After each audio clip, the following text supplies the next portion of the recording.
I just wanted to add a little bit to what Russ presented to the club last week in terms of the outcomes of our major Eureka events which happened the week before, and to just give you a bit of an overview about where the Eureka Trust is at, but in particular to talk about what will be the enduring legacy of the Eureka program, and that is our alumni group.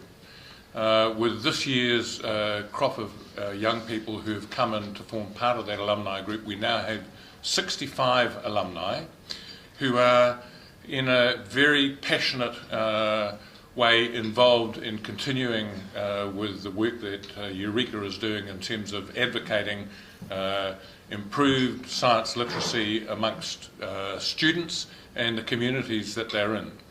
This gives us a cohort of people who are absolutely passionate about taking knowledge of science and a commitment to scientific principle out wider.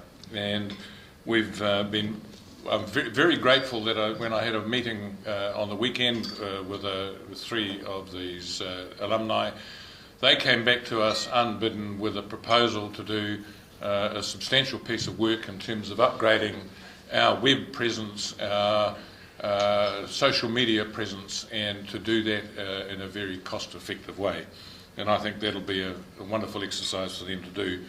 One of the things that will come out of that is that the alumni organisation will be set up as a separate entity with its own website, inextricably linked to the Eureka Trust, but nevertheless self-governing, self-activating, and heavily involved in continuing the work that Eureka has been doing so far.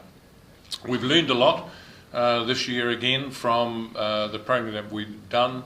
We've got some real work to do in increasing our promotion, and we're intending to have some discussions with our principal sponsors about how we might improve our performance in that area, and I think that there are bigger things to come.